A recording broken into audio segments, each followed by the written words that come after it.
Thank you for attending our 2022 Immunology and Immuno-Oncology Showcase presented by the George Washington University, Georgetown University, and the Society of Physician Entrepreneurs. We're really excited to bring to you today an introduction to 5 technologies in this hot space where we're looking for partnerships to help make an impact on patients' lives, starting with innovative ideas for new treatments coming out of our universities here in DC. And please feel free to put your questions in the chat or question and answer. And if we can't get to them during the session, we will follow up with you afterwards. A little bit about my office. I'm Brian Coblitz. I am the Executive Director of Technology Commercialization at George Washington University. I've been here for over 10 years working to take our technologies, do patenting and licensing, and work with commercial partners so that we can make an impact on society. What we really like to do is connect technology, people, and money. We realize that it takes a lot more in terms of both people and money than what we have at the university, and we're excited to partner with business people. I welcome you to reach us at our website, commercialization.gwu.edu. And it's easy to get in touch either by phone or email and start a conversation, and we can work together to explore, how to fit your needs with what we have in terms of resources and technologies and people here at GW. This is our team. We're dedicated to help bring technologies from the lab to the world. One way that you can also connect with us is through our networking group, a virtual community that makes it really easy for those interested in commercialization and entrepreneurship to help each other out along the way. So it's a simple, ask and answer platform. GW can please join us and give and take, what you can to help people along the way. I'd also like to introduce a couple of our programs that we have to support our technologies along the way and de-risk them, both before and after licensing activities. So we have pre-license gap funding called Technology Maturation Awards, up to $50,000 for technologies we have on file that aren't licensed. We've also given out innovation competition prizes. And then we just started an SBIR and STTR matching fund. So companies that have a license from us and have a phase 1 in the last 2 years are able to get support for internal research at GW from our office, matched at a 2-to-1 rate up to $100,000. So we're really excited to be able to help support technologies at that early stage, even after the license is done.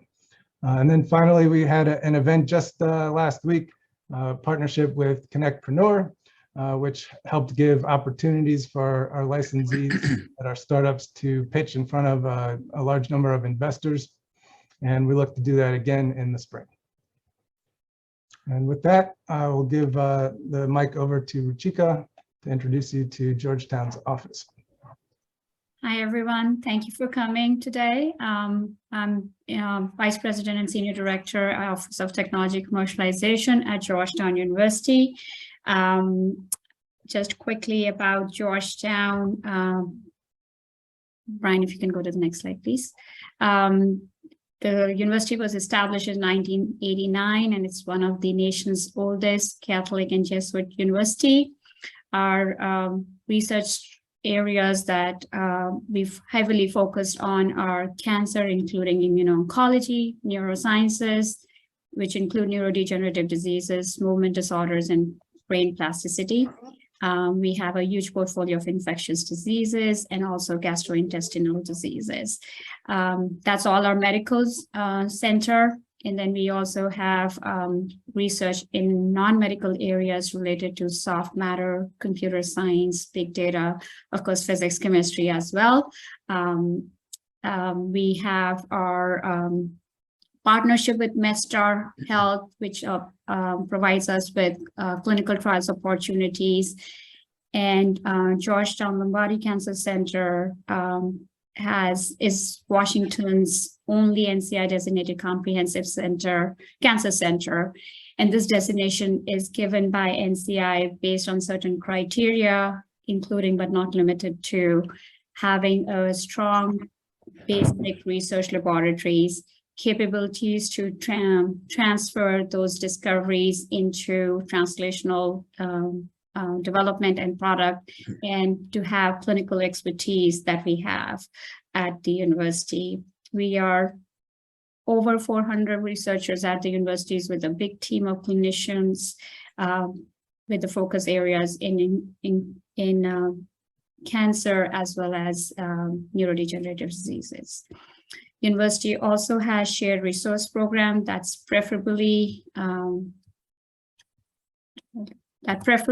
provide access to cutting edge technologies and repositories, expert consultations and training within the university to the university's professors, but also such services are available to outside community, especially the companies around this region. Next slide, please. Like any technology commercialization or tech transfer office, we manage universities. OTC manages the intellectual property arising at the university. Our office also negotiates and executes any IP-related agreements, such as material transfer agreements, sponsorship agreements, collaboration agreements.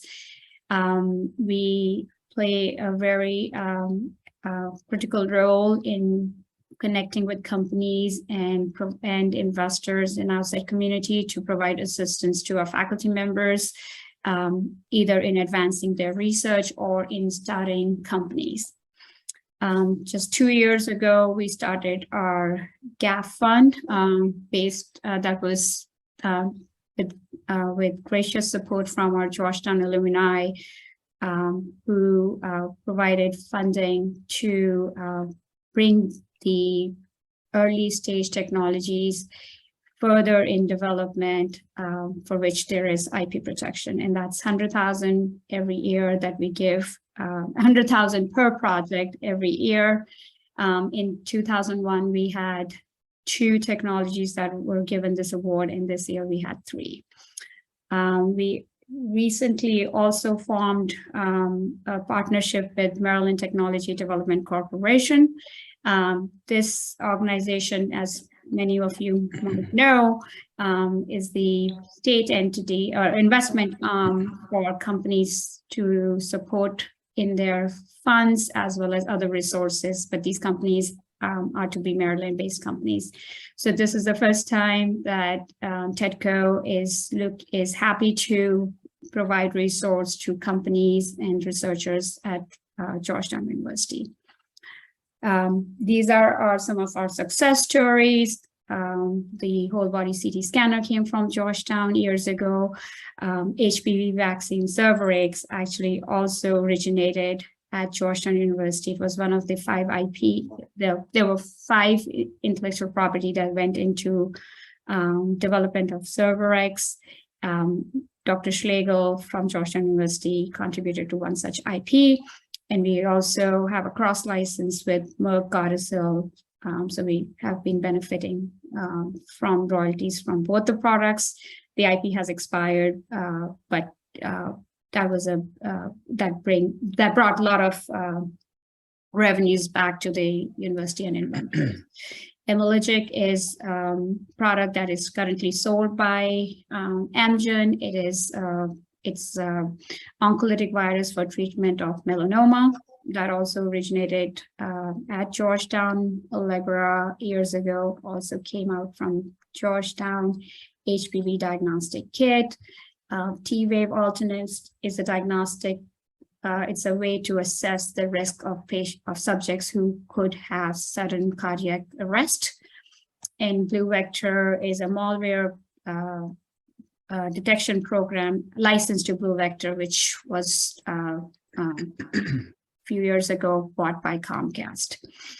Currently, we have 6 of our licensed technologies in phase 2 clinical trials, and we're looking forward to see those products coming into the marketplace. And in 2016, Georgetown was ranked as one of the top 100 universities as it relates to issued patents in that year. Yes, thanks, Brian.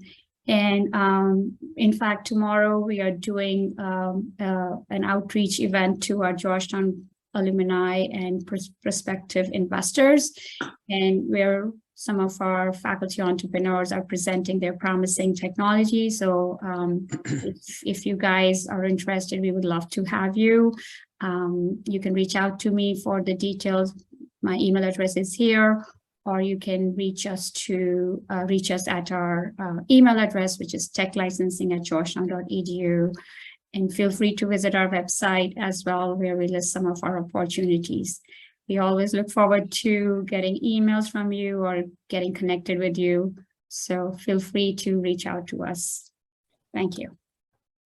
We're really fortunate to have as moderator today, Dr. Jeff Hausfeld, co-founder of SoPE. And he's going to help ask some insightful questions of our presenters and take some from the crowd as well. Jeff, please make your introduction.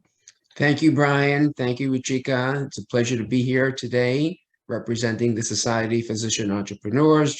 Quick plug, it is a non-for-profit organization that helps to connect entrepreneurs in the life science and healthcare fields. You do not have to be a doctor to join, and we have over 32,000 LinkedIn members across the globe. So I wanted to give some context to what you're going to hear today. So I got this from an article. In 2020, there are approximately 10 million people worldwide who died of cancer. 19.3 million who received a new cancer diagnosis, according to the International Agency for Research on Cancer. By 2040, the number of new cancer cases per year is expected to rise to 29.5 million. The number of cancer-related deaths to 16.4 million. There is some good news, though. The most recent annual report from the National Institute of Health shows an average annual decrease in age-adjusted rates of new cancer and age-adjusted death rates of 1 and 1.8% respectively from 2009 to 2019. So in the era of precision medicine, you are about to see a panoply of technologies that will be the next wave of immunology and immuno-oncology therapeutics that hopefully will be useful for all of our patients and for the people that we love. So with that, let's go to our first presenter. I'd like to welcome Dr. Weiner. You may please begin your pitch. Sure. Well, thank you, Jeff and Brian, for the introductions. I'm Lou Weiner. I'm the director of the Georgetown Lombardi Comprehensive Cancer Center, one of the nation's 53 National Cancer Institute designated comprehensive cancer centers. I have been doing immuno-oncology before it had a name like that, studying this field for many years, and it's been one of the great privileges of my life to be involved with such a transformative new set of developments that have really changed the lives of so many people with cancer. Is my volume better now? Can you hear me better now? Okay, good. So I'm going to be talking to you about a molecule that I've been interested in for some time called Fibroblast Activation Protein. Next slide, please. So my interest in immuno-oncology has centered about this kind of cell called the natural killer cell, which is part of the body's innate immune system that dates back evolutionarily to sharks. And natural killer cells protect us from viruses and cancers. Their counterparts, the more evolutionarily developed T cells that you'll hear about from some of the other presenters today, are designed to recognize and destroy abnormal self, whereas NK cells recognize and destroy missing self. And NK cells have become increasingly recognized for their potential in cancer therapy, either to be stimulated by drugs or to be actually infused as NK cells as therapies, and have shown some very promising results in the treatment of very bad acute leukemias that are refractory to standard care. And they've been weaponized by putting receptors on their surfaces to create so-called CAR NK cells that are getting a lot of attention. Next slide. So here you see a diagram that was prepared by one of my former MD PhD students, Alison Fitzgerald. On the left, what you see are NK cells that are being recruited into the bloodstream in order to wander around the bloodstream looking for challenges. If they find an area that looks like it's a problem, they need to basically extravasate from the bloodstream and move into tissue. And then they need to penetrate into that tissue to get to wherever the infection or the cancer is. Next slide. So in order to do that, you need a plow. You need something that will help the cells get through there. And they also need a GPS, a navigation system that will tell them where to go. Next slide. One of the molecules that we have learned is the plow is fibroblast activation protein. So this is a protein that is expressed primarily by cancer-associated fibroblasts, but is also expressed by other forms of fibroblasts. It is an enzyme, a dipeptidyl peptidase that cleaves collagen, and it is used by fibroblasts to essentially enhance cell migration and invasion, and it's basically a molecular plow in the tissue matrix. On the bottom here, you see a tadpole, which is how this molecule was originally discovered. Next slide. And what happens is that FAP is one of the key enzymes responsible for the resorption of the tail of a tadpole until, next slide, you end up with a frog. So this is an evolutionarily conserved protein. And it turns out we made this really a serendipitous discovery that FAP, or fibroblast activation protein, is actually detected on natural killer cells. And it doesn't make them kill more effectively. And we were wondering about what might be going on. On the left, you see a series of NK cell lines that were derived from patients with natural killer cell leukemias. And you can see in this Western blot that the FAP is strongly positive in all those cell lines. And in fact, if you look at regular old NK cells that were pulled out of normal humans from their blood, you see the presence of FAP as well. So in the next slide, we were wondering what it's doing there. And we knew that FAP was associated with this sort of ability to gobble up collagen. And so turns out that if you look at gene expression profiles in NK cells, and you ask what associates with FAP gene expression, you find that a lot of the proteins that are also co-associated with it are genes like matrix metalloproteinase 1 and 2 and 3, et cetera. These are all molecules the proteins of which are involved in migration of cells and in remodeling of tissue matrix. Next slide. So what we did is we asked, well, where do you see these cells? And so one question we had is, can you actually see the protein on the cell surface? And the way we've done that is by immunofluorescence. And on the left, you see a pancreatic stellate cell, which is a form of an activated fibroblast. And wherever you see that pink-red stain on top of the blue stain is just a nuclear stain, what you see is evidence of expression of FAP. If you go to the second from the left panel, you can see NK92 cells, which is a natural killer cell line, also are expressing FAP, as are normal donor NK cells. And finally, on the right, the negative control is truly negative. So we know that this is what's going on. So I've talked about the plow, and I've talked about the navigation system, which is provided in the body by chemokines that are small protein-like, hormone-like molecules that are responsible for directing and organizing the traffic, if you will, in the tissue matrix and in our organs.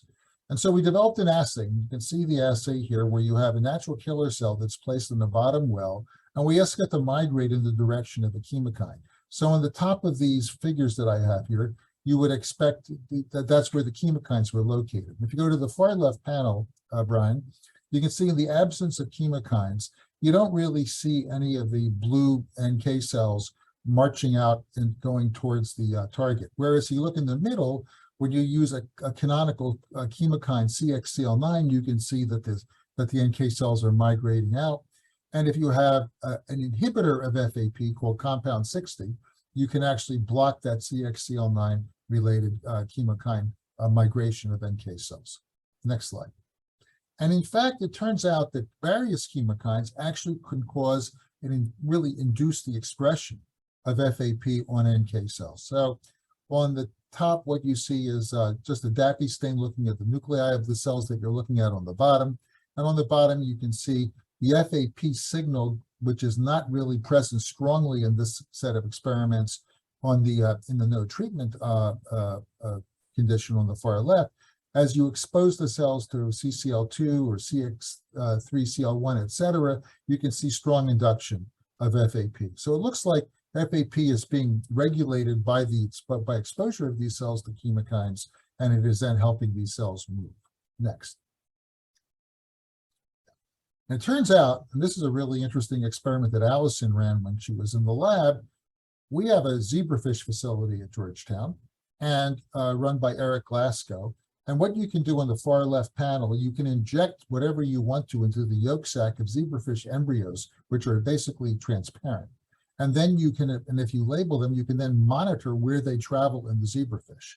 So in the top panel, what you see is what happens if you have a cherry red stained vasculature, and then you ask cells that you've injected, which are in green, to move around. And if you inject the cells with these NK92 cells, these NK-like cells, you can see the NK cells traveling through the vasculature.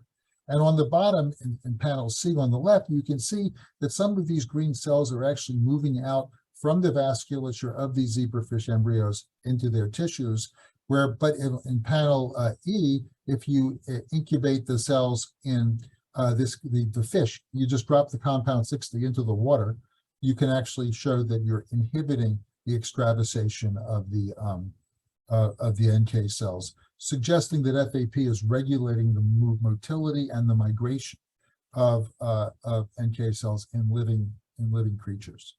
Next slide. So what does this all mean? So I've already told you that NK cells can be used for treatment, and that it is possible that if you upregulate FAP on the NK cell, you are going to be able to increase the power of the plow so it can move through more quickly. However, it'll likely be necessary to provide a directional signal through chemokines. So our plan is to generate natural killer cells expressing a CAR, a chimeric antigen receptor that recognizes a tumor target, with FAP to make the motor more powerful, and then introduce chemokines into the system to attract the NK cells to tumors. And we think this will be an incredibly novel approach to harnessing the potential power of natural killer cell therapies. Next slide. So our next steps, we've done knockout of FAP and NK cells, and we've forced overexpress it, and those experiments are in progress. We expect to have answers for that in the next few weeks. We're going to determine the value of creating these in vivo chemokine gradients to determine how chemokines and FAP collaborate to promote tumor infiltration and destruction. And once we've met these milestones, we're in the process of generating CAR NK cells that have upregulated FAP to make the motor more powerful and manipulate chemokine expression to provide directional motility so we can cure cancers. And the model we're working in is pancreatic cancer, where we have additional evidence that NK cells are quite relevant, surprisingly, to the biology of those cancers. And with that, I'll stop, and I'll be happy to take any questions.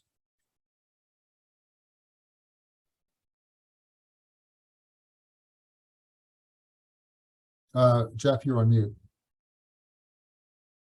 Somebody put me on mute. Thank you, Dr. Weiner. Appreciate that.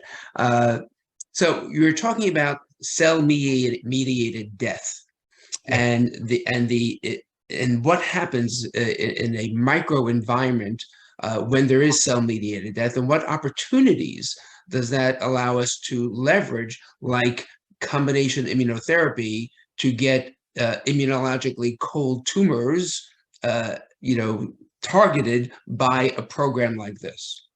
Well, it's an outstanding question, Jeff. So we recently published a paper where we showed that a small molecule called BXCL701, which is a dipeptidyl peptidase inhibitor, pan-DPP inhibitor, actually heats up the pancreatic ductal adenocarcinoma tumor microenvironment in a relevant murine model of pancreatic cancer, and facilitates immunotherapy with PD-1 checkpoint inhibitors. And our notion is that we can manipulate the TME in that way, tumor microenvironment in that way, using a drug like BXCL701, and then couple that with approaches such as CAR NK cells to basically drive it. Because when we use that small molecule inhibitor, you actually increase NK cell content in tumors. So we're really quite excited about the prospect of doing this combinatorially. I don't think that any single approach strategy is going to work. It's going to have to be done in combination.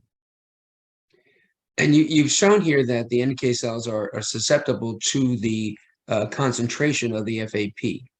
What about other cells that are adaptive in nature?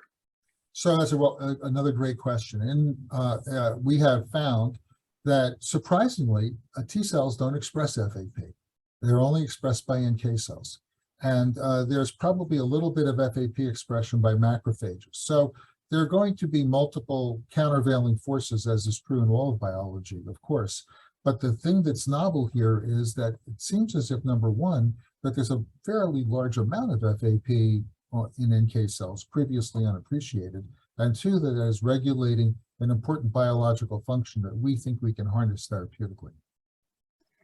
And how could you use this as a platform technology? Oh, so you have an hour? Yeah. No, you have 2 minutes. I won't even take that long, I promise you. So one of the ideas that we have is that we think that the NK cells themselves become, if you will, the drug.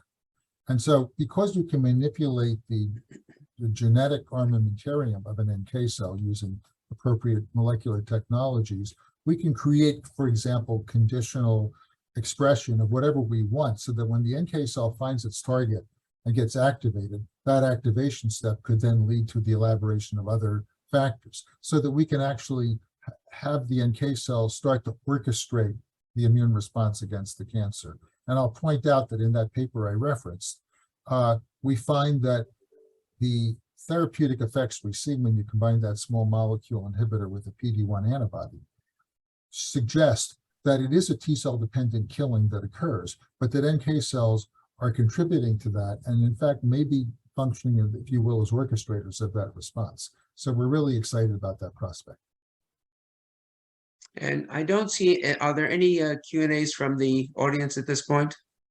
I didn't think I saw any. So my last question is, do you see any particular issues in regulatory approval of this technology? I do not.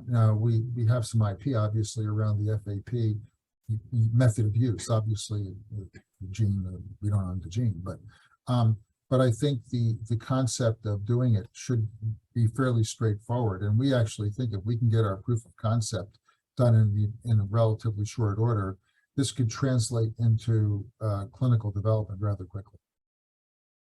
Dr. Weiner, thank you so much. Much appreciated. Thank you. Gotcha. Take care. Thank you, Dr. Weiner. If anybody's interested in following up, please reach out to Georgetown's OTC. Our next speaker is Rong Li from George Washington University. Good afternoon. I'll first thank the organizers for giving me this opportunity. I'm professor and chair of Department of Biochemistry and Molecular Medicine and School of Medicine and Health Sciences at George Washington University. This slide shows that the chimeric antigen receptor, or CAR immunotherapy, is really advancing the care of cancer patients at an unprecedented pace, especially in treatment of blood cancers. But one of the major roadblocks in efficient CAR T therapies is intrinsic or acquired T cell exhaustion and loss of T cell memory, which in clinical settings correlate with resistance to CAR T therapies. Now, what is a T cell exhaustion? Go back. T cell exhaustion is defined by poor effector function in killing tumor cells and sustained expression of inhibitory receptors. And memory T cells are antigen-specific long-term T cells that can be converted into large numbers of effector T cells upon re-exposure to the specific invading antigen, as in the case of viral infection, or in an enduring battle of the host immune system against tumor growth. Next. T cell exhaustion and the loss of memory may result from problems with transcription of genes. in particular, T cell exhaustion and loss of T cell memory, are driven by epigenetic alterations, which in turn dictates a suppressive transcriptional program. And conceptually, transcription factors that mitigate T cell exhaustion and enhance T cell memory could boost CAR T therapy. Next. Now, my laboratory has been working on a transcription factor called negative elongation factor, or NELF, whose function is actually to pause RNA polymerase II, which is the machinery for RNA synthesis at the promoter region. So you may wonder, why do cells need to pause RNA polymerase II before releasing it into a productive transcription? Well, work from us and others over the years has led to two hypotheses.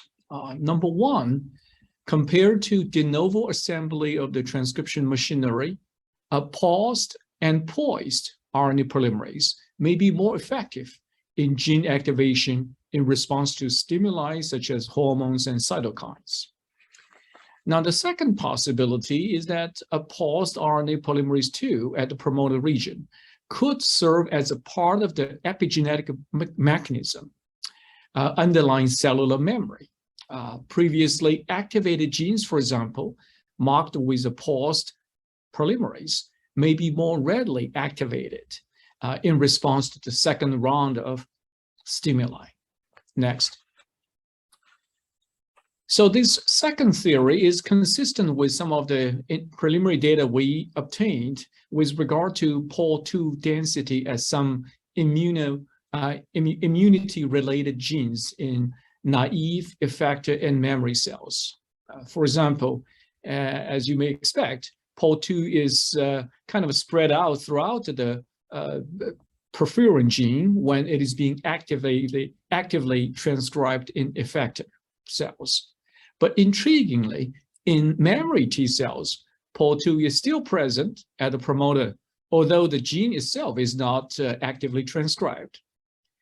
Because the transcription factor I mentioned, the NELF, is the primary enforcer of Pol-2 pausing, we propose that increasing NELF expression and activity could help enhance memory-related transcription programs and thus maintain memory and effector function. Next. To validate the role of pausing factor NELF in T cell function, we generated a T cell specific knockout mouse model first. As you can see on the left, tumors grow more robustly in knockout host versus wild type host. We also show that both CD8 T cells and effector memory T cells are significantly reduced in tumor infiltrating lymphocyte that lack NELF-B. Next. We then did the reciprocal experiment by overexpressing NELF in T cell compartment. We found that the transgenic mice with overexpression of NELF-B in T cells is more resistant to transplanted tumors.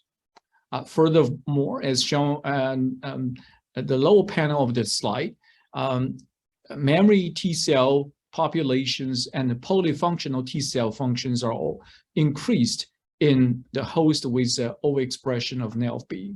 On the other hand, the number of exhausted T cells are significantly reduced. So these data suggest that the NELF-B is not only important, but also is a rate limiting in anti-tumor immunity. Next. To explore the clinical utility of NELF-B mediated function, we use a preclinical CAR T model for blood cancers first by co-expressing NELF with CAR T molecule. As you can see on the left side of the slide, the parental CAR vector can indeed extend host survival compared to negative control. But NELF co-expressing CAR T further boosts CAR T efficacy. We can reproduce this data in a solid tumor model recently. Furthermore, we show on the right here that NELF overexpression also increases the number of CD8 T cells with memory markers while reducing those CD8 T cells with exhaustion markers. Next. So in terms of a market opportunity, almost 2 million new cancer cases and 700,000 cancer-related deaths are expected in US for 2022. And currently, 6 CAR T cell therapies products have been FDA approved for treating various hematologic cancers, and over 700 CAR T-related clinical trials in both hematologic and solid tumors are ongoing. Next, in terms of market competition, I would like to point it out that existing T-cell therapies are not very effective in treating solid tumors, and is also associated with major toxicities. A second point I would like to make here is that, as some of you may be aware, there are a number of site-specific transcription factors, such as c-Jun, that have been implicated in boosting CAR T efficacy. Now, the problem here, the potential problem here, is that the well-known oncogenic activity of c-Jun is a concern, obviously. In addition, in my view, the gene-specific association of these transcription factors could limit their ability to reprogram the global epigenetic landscape in CAR T cells. And in contrast, NALF-B that we are studying is not a proto-oncogene, as it is not associated with any oncogenic activity. Yet, at the same time, our data suggests that it has the ability to reprogram the global epigenetic landscape in T cells. Next. So just a brief introduction to team members here. Dr. Bogang Wu was a former graduate student in my lab, and he's now a research fellow at Harvard Medical School, continuing his training.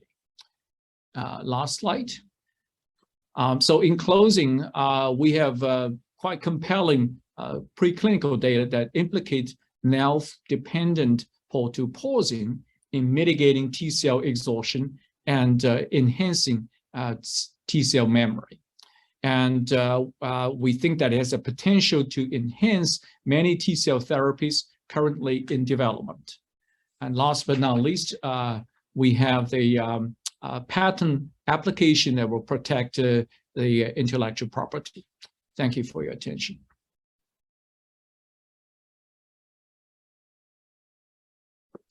Thank you, Dr. Lee. Much appreciated.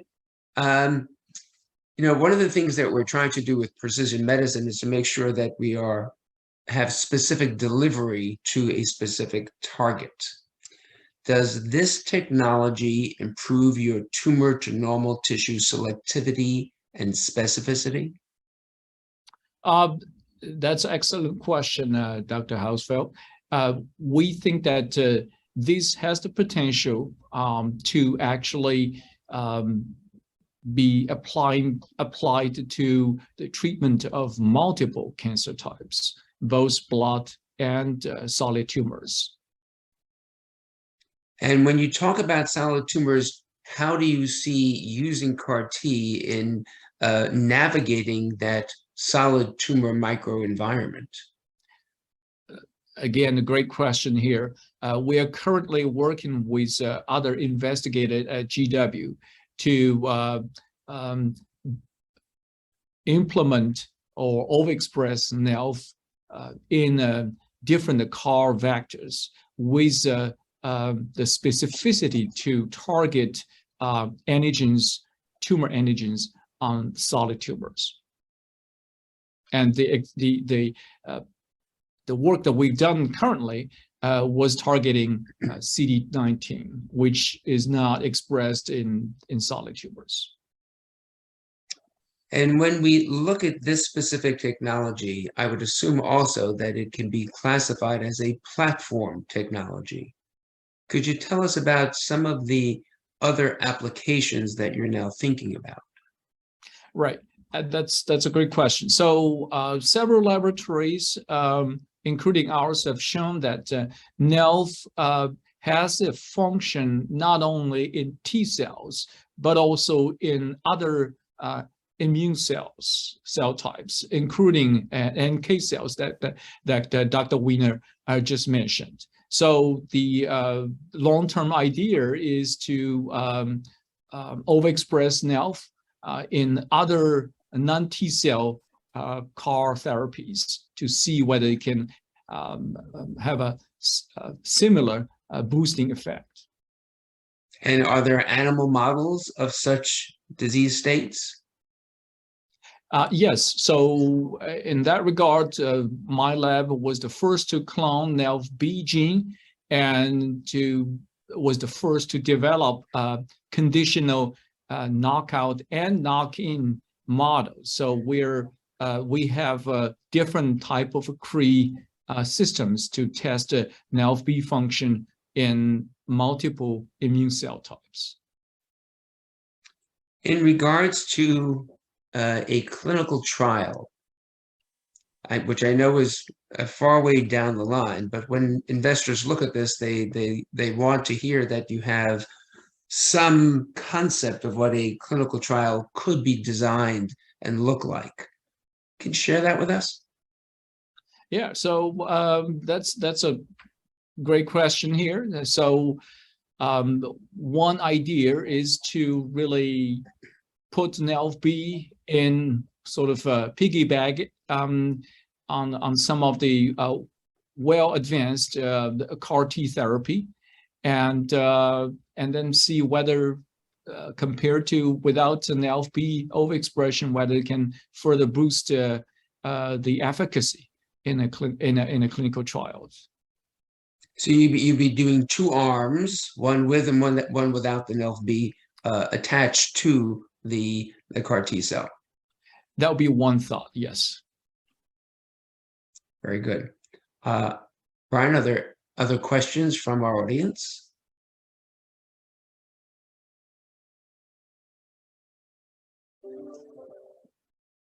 If there are no other questions from the audience, let me ask you one last question about the use of your technology as an anti-infective mechanism. How would you do that? Well, that's not my expertise there, but I would like to point it out that we have been actively collaborating with T-cell biologists who are experts in the viral infection. So we have some unpublished but very exciting data that point to an NELF-B in boosting host immunity against viral infection. So hopefully in 6 months or a year, we'll be able to put together a manuscript for presentation. Very good. Much appreciated, Dr. Lee. Thank you so much for coming and presenting today. Thank you. Thank you, Dr. Lee. If anybody's interested in following up, you're welcome to reach out to us at the GW-TCO. Our next presenter, Alejandro Villagra, recently moved from GW to Georgetown. And this invention was made at GW, so you're welcome to contact us about that. And if you're interested in new research collaboration, you're welcome to contact the Georgetown office. Alejandro? Yeah, thank you, Brian. Thank you, everyone, for giving me the opportunity to talk about this exciting technology we have now available here at GW at Georgetown. So basically, the title doesn't say too much. It's regulation of immune responses by HDAC11 modulation. I didn't want to give more hints because we're still looking at many potential uses for this HDAC11 technology. So, but we are going to focus now only in one specific one that we found very attractive. And again, this is not related to cancer. It came out, by this is side project we have. I am a tumor immunologist, but we have this side project that everything we were looking at to fight cancer turned out to be the opposite. So instead of killing cancer, we were making them grow. So we find out, okay, what's going on here? So we then started realizing that our drugs that we're testing, they were basically have the wound healing capacity. So with that said, I'm gonna give you an introduction about what is the problem with the wound healing. Wound healing is in the world, in every country is a economical huge burden, because there are not so many effective therapies to cure wound healing. So it's calculated that, for example, that the Medicare here in the United States for the cost for curing or treating wound healing, chronic wound healing, will be between $28 to $97 billion just per year. So this is actually economical, a big impact trying to identify potential cures to treat chronic wound healing. The next one, please. So there are currently several approaches to treat chronic wound healing. They can be grouped basically in biologics, biomaterials, cell-based therapies, and bioprinting approaches. All of them, they have their advantages and disadvantages, but none of them has been adopted as a standard use for wound healing. So there is still a very active research and trying to identify curative ways to treat chronic wound healing. Next one.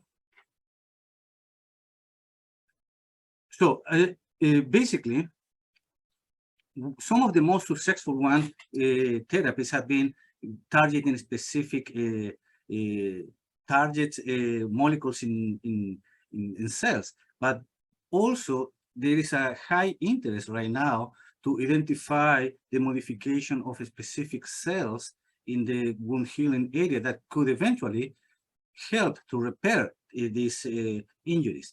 Next one. So one of them has been the use of macrophage as a way to induce this whole wound healing process. However, most of the research being done right now using macrophage has been very inefficient, and with no good results have been published in doing macrophage as cell therapy in wound healing. Next one. Basically, all groups and pharmaceuticals have been trying to control two specific points in macrophage biology. One is trying to prevent that macrophage can go from a pro-inflammatory status to an anti-inflammatory status. That is, this is one way. Sorry, not prevent, it's helping.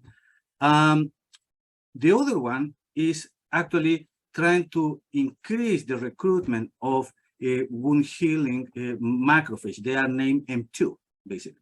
I'm going to explain that a little bit later. Next one. So everyone has a picture of what's going on in wound healing. This is a very orchestrated cellular event. Anytime someone has an injury or a wound, that the first phase, we have immune cells going there to secrete a specific mediator, chemokine and cytokine, to recruit the rest of immune cells. The first cells coming there are neutrophils and following up by monocytes. These monocytes, at the very beginning, they were thought to be just go away, but no, this monocyte actually transform themselves into M1 pro-inflammatory macrophage in the phase 3.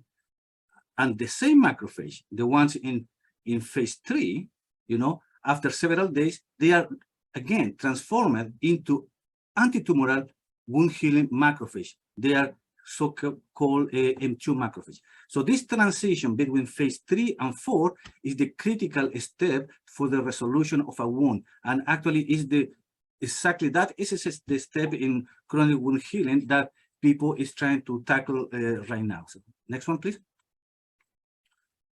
So the problem is, all this previous research using macrophage, trying to control the macrophage in wound healing, have failed because macrophage, they are highly plastic. They can move from M1, inflammatory, to the M2 tissue repair, back and forward, based on the cues coming from the tissue microenvironment. So there is no technology yet controlling this specific plasticity.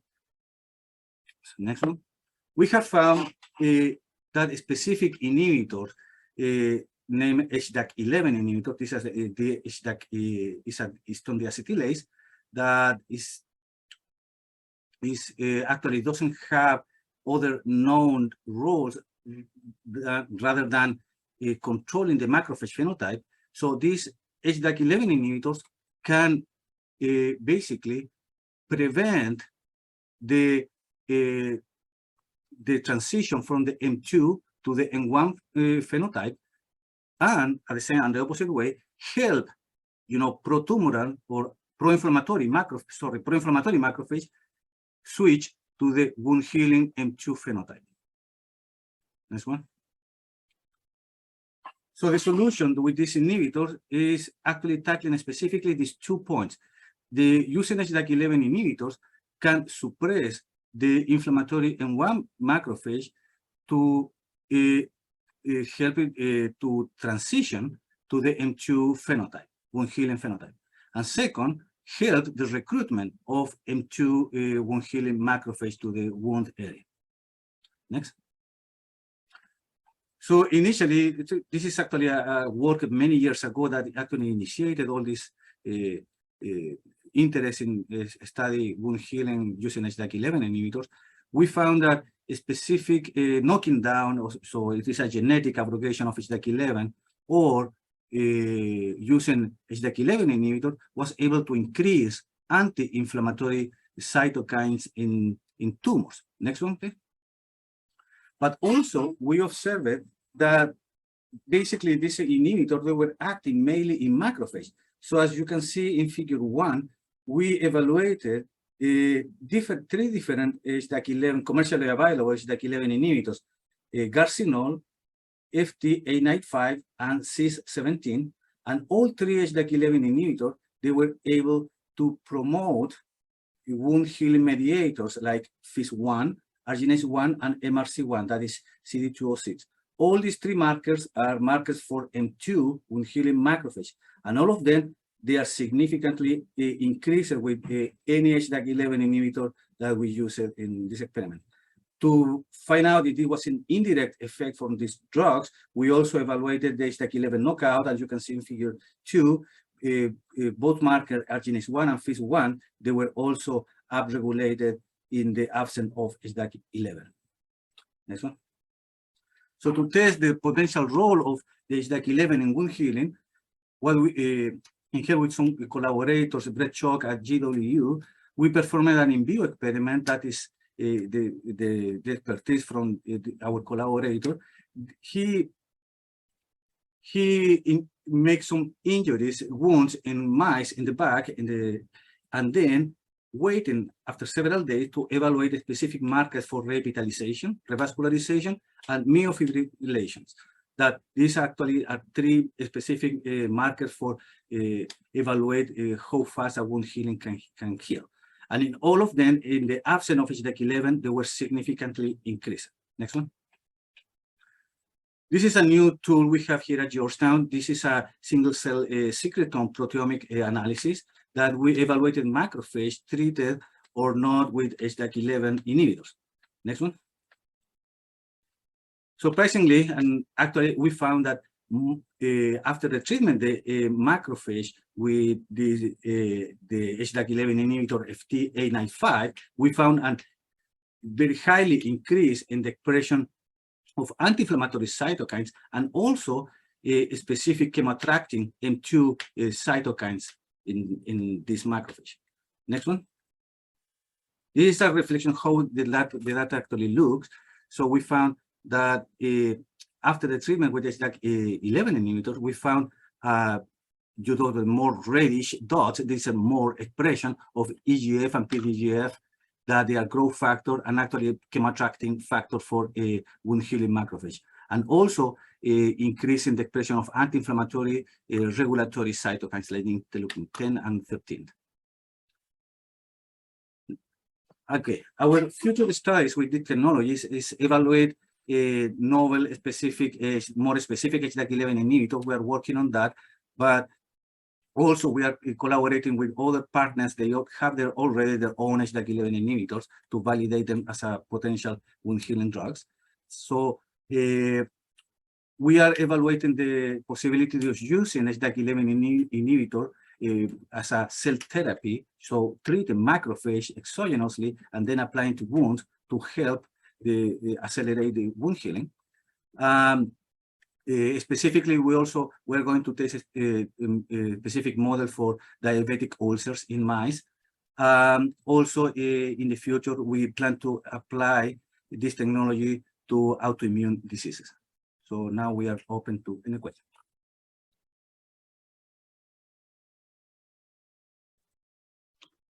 Thank you, Dr. Villagra. Appreciate it. As you can see, this is a very crowded field. So Absolutely. one of the things that you have to ask is, how are you measuring the response to your therapeutic intervention, both in animals, in your different animal models, and how do you plan on measuring it when it comes to doing it in human subjects? That's an excellent question. So basically, that we already have experience using humanized mouse models. So we are planning during the next few months to evaluate the before going, of course, a clinical study with partners. We would like to test if our HDAC11 inhibitors can cure wound healing or accelerate wound healing in humanized mouse model, where we have a human immune system in these mice. That is actually our best preclinical approach we may have right now pending before moving into the clinic. And I'm sure you've taken into consideration the local microenvironment that these cells are working in. Tell us about how you're modeling that in terms of the oxygen tension, the movement, the concomitant infections that we many times see in these chronic wounds. Okay, it's an area out of my expertise, but we are collaborating with people actually to answer those questions. Most of those questions actually we are interested in what are the effects in macrophage in metabolic mediator, and how as you say, how the oxygen need for this macrophage will affect the curative effect of these drugs. These are very excellent questions. We don't have an answer yet, but we are pretty sure we're going to get some answer very soon. Okay.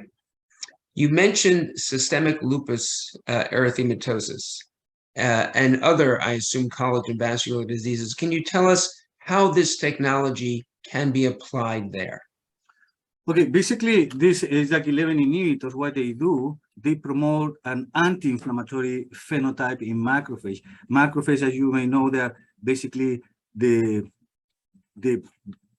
cells in the tissue that they dictate the inflammatory status quo in the tissue. So if we have this drug, they can decrease the inflammation. We may, directly impact whatever autoimmune effect caused by adapted immune system. And that is something that, of course, we didn't test that yet, but that is actually one of our future direction, not only in lupus, but also in other autoimmune diseases. And have you thought about the regulatory pathway for passage of this technology? You mean the regulatory approvals? No yet. Not yet. Okay. Always something we have to think about. All right. Thank you very much, Dr. Villagra. Appreciate your presentation and contribution. Okay. Thank you. Thank you, everyone. Thank you again. Interested in the technology, reach out to GW, and in collaboration to Georgetown. Thank you, Alejandro. And our next speaker is Dr. Glazer. Yes. First, I'd like to thank everyone for inviting me to give a presentation. So I'm going to talk to you about patent that we filed. And this deals with a drug that activates the LXR receptor. It's a nuclear receptor. And it's been found to reduce fibrosis and immune tolerance in several different systems. Next. Okay, you could skip this. So the class of drug is an LXR agonist. The drug I've abbreviated is called DMHCA. It's an oxysterol-looking drug. It looks like desmosterol, which is the last metabolite in cholesterol synthesis before cholesterol. And it's been found to reduce fibrosis in a number of animal models, both malignant diseases and non-malignant.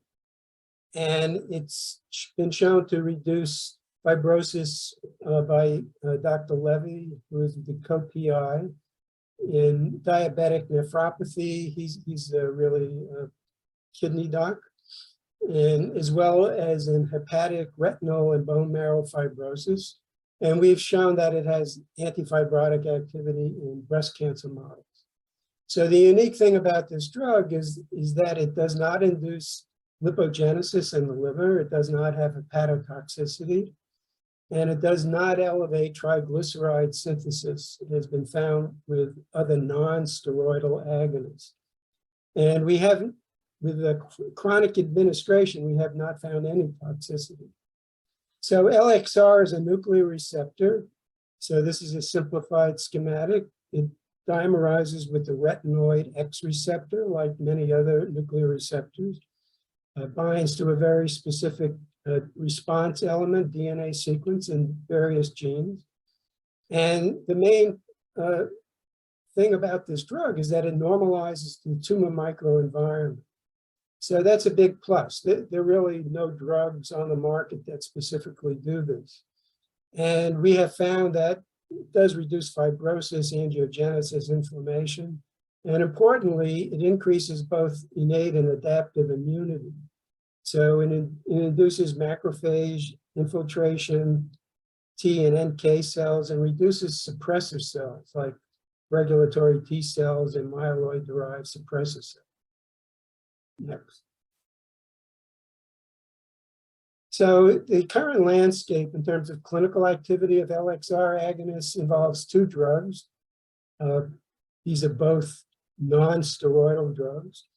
The first one is a drug developed by argenx, and it has been found in colorectal cancer patients that it can activate CD8 effector T cells.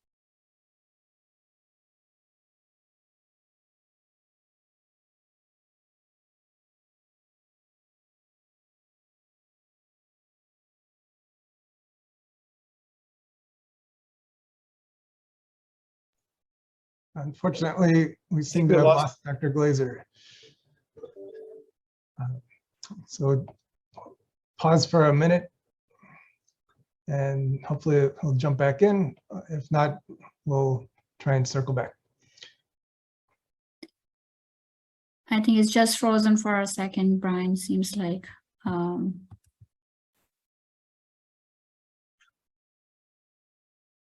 we lost him. Yeah, he may want to just come back in. Yeah. If we can give him some few seconds, that'd be great.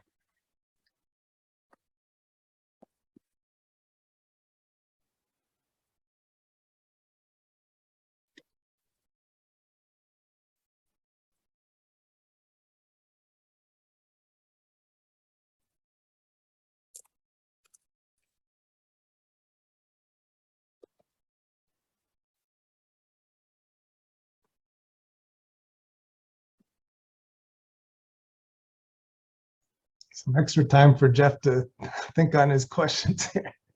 I'm looking at this slide and thinking of some. There he is, he's connecting. Yeah, I apologize for that. My computer crashed. Oops. Well, you made it back pretty quick, so we're ready. Yeah, well, I have a Mac in here. I think it's a little more reliable. So to continue with what I was saying, So we were awarded GAP funds to develop DMHCA. We've had pharmaceutical grade API synthesized. We've done oral and intravenous formulation. We have a soluble form.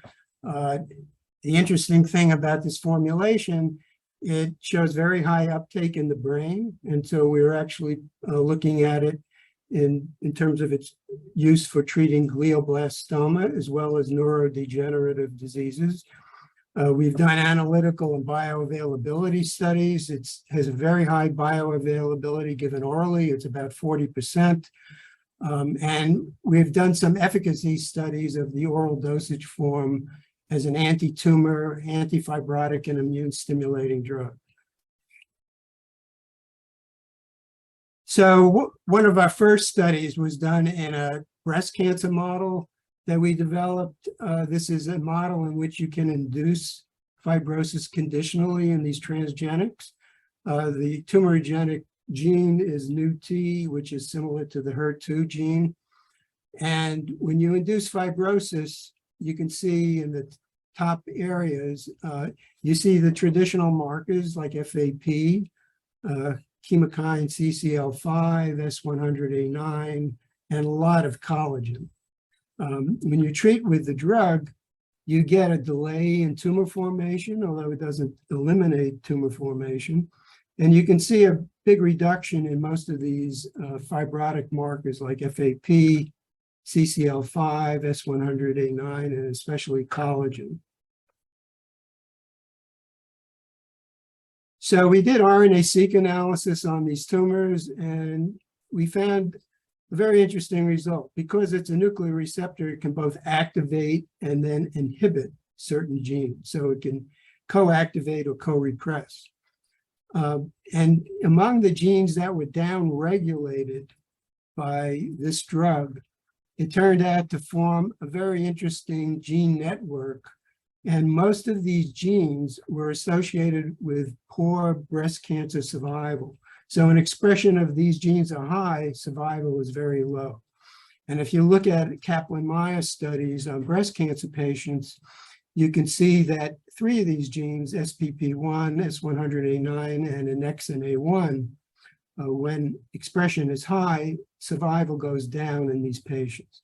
So here we have a drug that completely reverses this phenotype, or genotype, I should say. And we also looked at immune infiltrating cells in these tumors, and we looked at a lot of different subsets. But the 4 very significant changes we found was that there was an increase in both CD4 and CD8 effector cells, and there was a very marked reduction in myeloid-derived suppressor cells, both the monocytic and the granulocytic type. And these are just the flow diagrams. Next. So in terms of a preclinical development timeline, the yellow bars are studies that we've actually completed for the most part. We still have some animal studies in transgenic breast cancer models ongoing, but we're really looking forward to, advancing this drug towards a preclinical phase, which would mean having GMP drug synthesized, formulation and stability studies, toxicity in large animals like dogs, and then having the clinical batches tested, and all of this information would be submitted.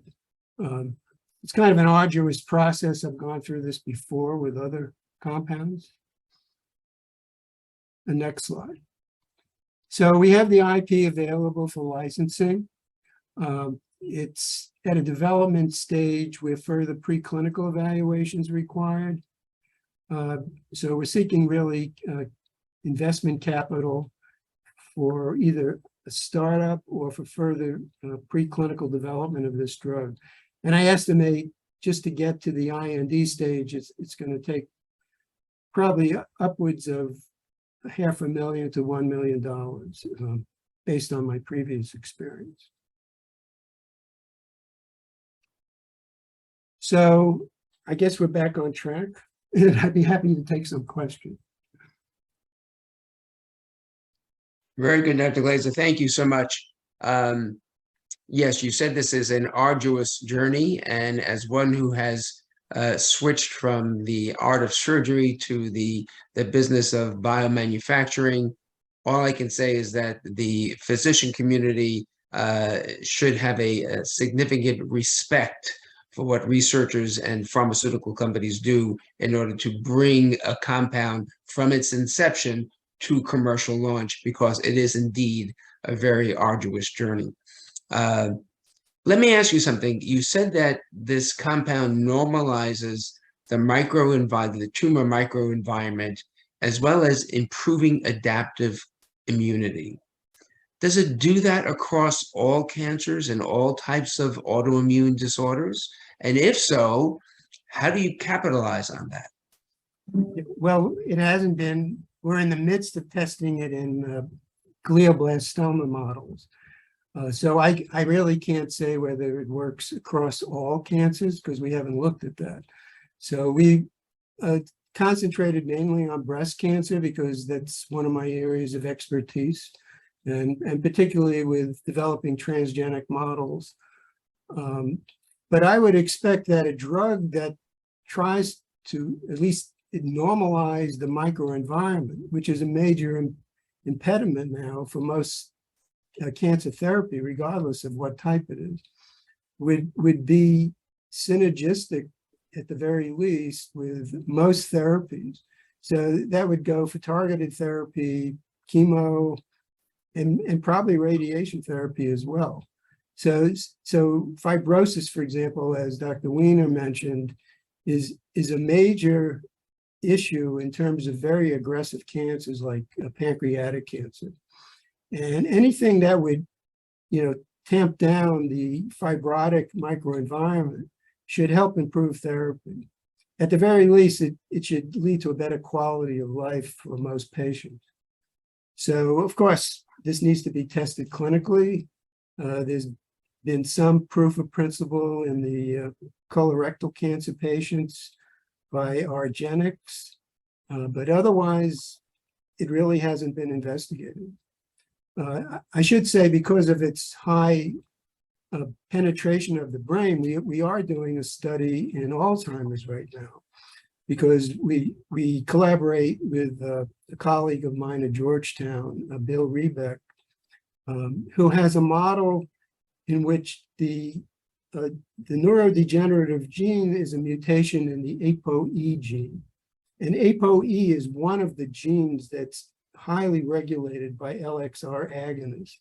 So we have actually a huge experiment coming out next week, but I have a lot of, hope that this not only will help, cancer patients, but it will help patients with neurodegenerative diseases. And there's no therapy for that, but for AD at least. And how would you adapt it to work with CAR T cells? Well, that's something I haven't even thought about. So I'm not sure. I mean, if you increase adaptive immunity, that probably should help the efficacy of CAR T cells. The interesting thing about LXR, it also increases the ligands for NK cells. And we haven't done a study with Dr. Weiner yet, but that would be an interesting study to do. Mm-hmm. Waiting for the next Ph.D. student.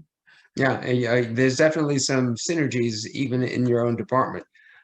You talked about manufacturing this drug.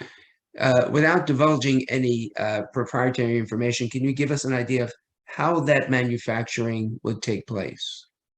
Well, the actual synthesis of the drug is relatively easy. It doesn't require more than 2 or 3 steps. And we farm this out to a CRO, WuXi Pharmatech, and they're pretty good at synthesizing it. And we also did metabolism studies with this drug, and we really want to test some of the metabolites of this drug, because they do resemble metabolites that are generated during cholesterol synthesis, and without a doubt, they are all readily taken up by the brain, and some in specific areas. So that's a study that we're really awaiting to do. Very good. Dr. Glazer, thank you so much. Appreciate your presentation today. Thank you. Thank you, Dr. Glazer. Again, interested parties, please contact Georgetown. And our next speaker is also from Georgetown. I'd like to welcome Dr. Khalif. Thank you. I'm just putting up the slide. All right, so my lab at Georgetown work on two areas mainly. One is T-cell plasticity, and the second, and reprogramming for the sake of enhancement of immune response to tumor. And the second is how we can overcome tumor resistance. And I'm going to give one example of each of where we are and where we're claiming IPs on some of the issues that we're working on. So the first thing is we know that anti-PD-1 is a very great agent. The problem is it works only in 15% of patients, and 85% of patients do not respond to anti-PD-1. And the reason is because of a different kind of resistance that could be really multiple different factorial. However, we have already described three new types of resistance, which are immune combination, immunocompatibility, immune therapy, biologic incompatibility, and adaptive resistance. One of the things that we discovered in anti-PD-1 resistance is that some patients that do not respond, the non-responders, this is patients from clinical trials, do express high level of specific type of C cells that express CD38 and PD-1. And if you look at the right-hand side, what we found is that those patients that do not respond, almost 100% of them, they express higher level in their microenvironment or in their periphery, by the way, compared to those that responded. Now, the reason I'm showing you all this is because I'm going to show you some of the data and then show you some of the applications that we have found. So the way we found this is, if you take a resistant mouse, of course, what I showed you now in human, so it's already translated to human, but if you take a resistant mouse to PD-1, which doesn't respond to PD-1, and then you give them small priming by itself, just to prime their T cells, that PD-1 now becomes responsive. That's great. So now we have an active therapy, which is this combination, this whatever, you could call it X. This X works very well in a mouse that have a cold tumor, which is resistant to PD-1.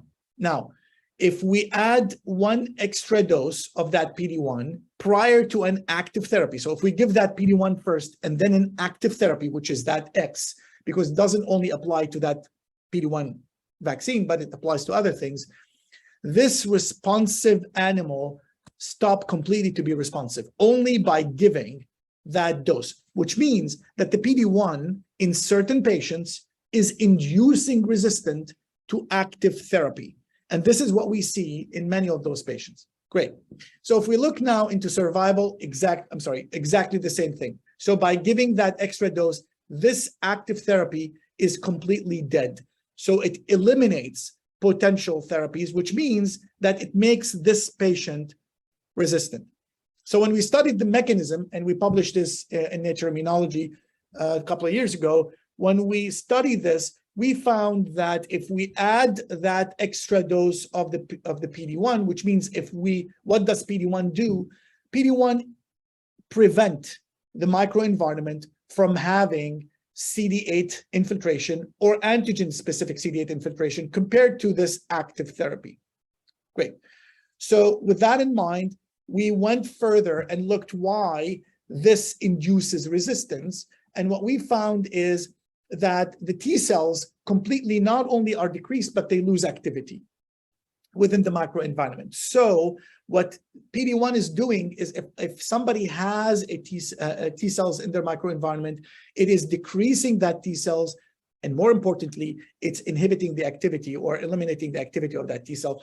And what we found is what PD-1 is doing is inducing those dysfunctional T cells that I described at the beginning, and they are induced within the tumor microenvironment. We characterized those, we worked on them, we found them in human, as I showed you before, but not only that, in human, as a matter of fact, in the non-responders, if you follow the patients after they get the anti-PD-1, week 2, week 3, week 6, and week 8, week 9, you found that those cells are being either continue to be high or increasing, while the responders, they're going away. So we also found a function that if you take a mouse with a tumor and you infuse them with T cells in general, they usually respond, and this is adoptive T cell therapy. They usually respond, and this is the way they respond. If you take those cells and eliminate those dysfunctional T cells that I was talking about from them, the response becomes much better. So we worked on those extensively now at Georgetown, and what we found is that those cells are we discovered that they have a pathologic application beyond this tumor. As a matter of fact, they have a pathologic application in at least 3 other major categories of diseases, and we're currently developing strategies for targeting those, and we have submitted IP already on those. So that's one part. So this is one part that we're working on, and we're developing a broader application for very high-level diseases that we don't have therapies for now. The second part that I work on, or my labs work on, is T-cell reprogramming. And again, one of the things about T-cell in general, particularly CD8, is it goes in this evolutionary differentiating mode between naive T-cell after it gets activated with any antigen towards T-cell memory, T-cell effector memory, and then finally it got exhausted. And this is one of the major reasons why T-cell therapy do not work very well, is because those T-cells get exhausted. When we give T-cell therapy, whether CAR T or otherwise, they get exhausted and they don't last for long, so we cannot treat particularly solid tumor. And not only that, also in any immunotherapeutic modality. So we started working on, can we reprogram those T cells? Can we make them differentiate into better T cell in the different stages of their development? One thing that we already published is utilization of the MEK pathway and leading to decrease in exhaustion. And we already also published this in also Nature Immunology, showing that if we target MEK pathway, we eliminate exhaustion. And what we found is that in inhibiting MEK, this leads to major proliferation and accumulation of stem cell memory. So we enhance the stem cell memory of those T cells while activating them with an antigen. That leads to major enhancement of T cell memory and highly recallable T effector memory.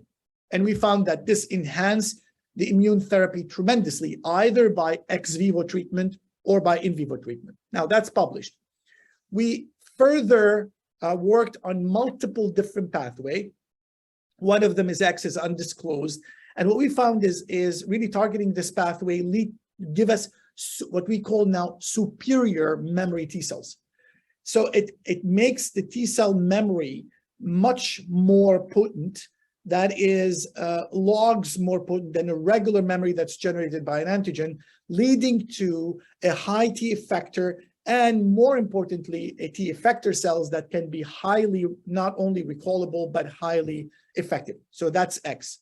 We also found another pathway, which is Y, that leads to the generation of memory cells that have very strong memory, but has also an effector functionality that leads to increase the ability of those T cells to infiltrate the microenvironment and literally make a space and kill T cells within the tumor microenvironment. So we work on those. What is the application of those? So the application of those, now identifying those pathways, they can be either useful in ex vivo T cell therapy by direct pharmacologic treatment or by genetic editing. And the second is they can enhance immune modulatory agent by developing specific applications, specific approaches to this kind of T cell signaling targeting molecules. Thank you very much.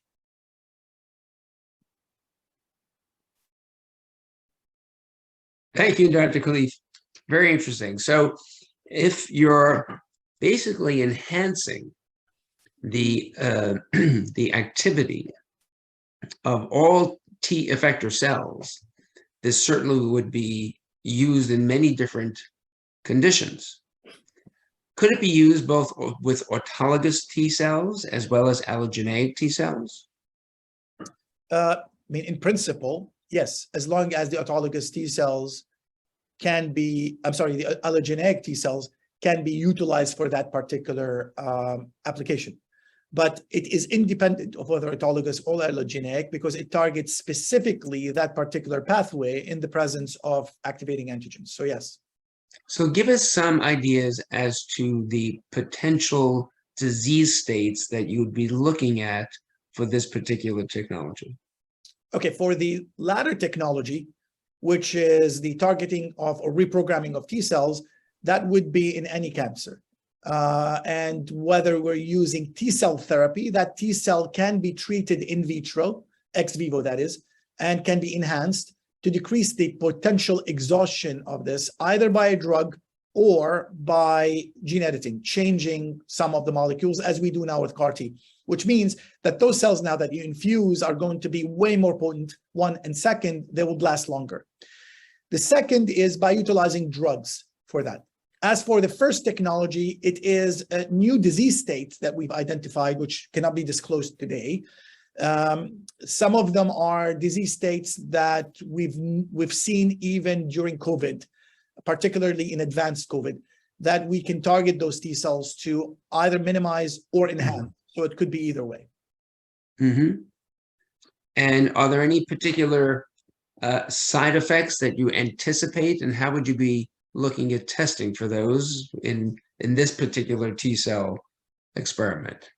Okay, so again, it depends on the technology. For the latter technology, any immune therapy would have side effects. So that would be potentially an immune induced side effects, which we know of, that could lead to some autoimmune disease.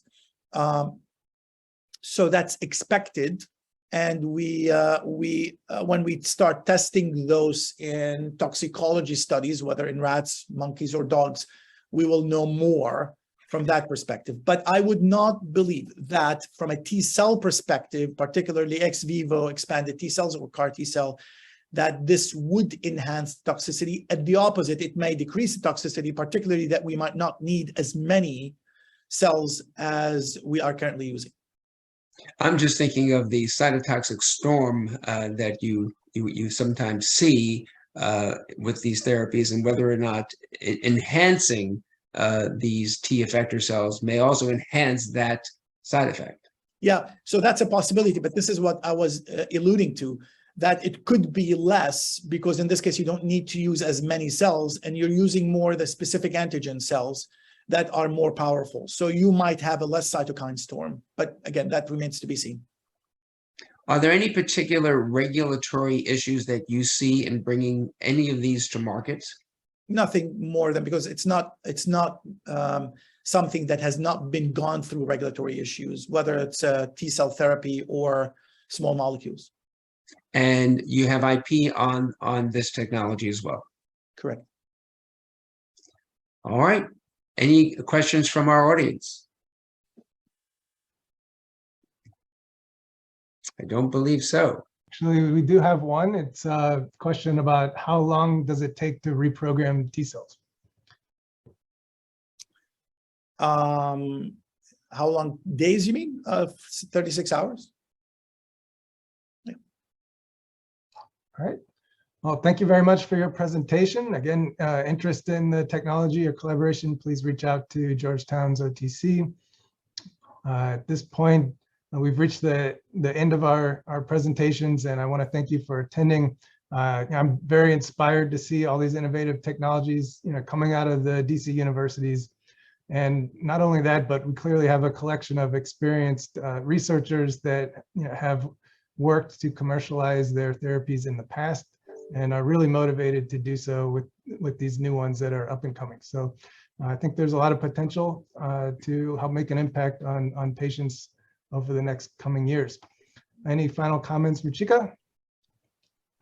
Well, thank you, Jeff, for moderating the session. It was good to listen about all the innovative research happening at GW, and of course, we're looking forward to finding partners for Georgetown Technologies. If there are any questions, please, either reach out to me or just reach out to our tech licensing email address.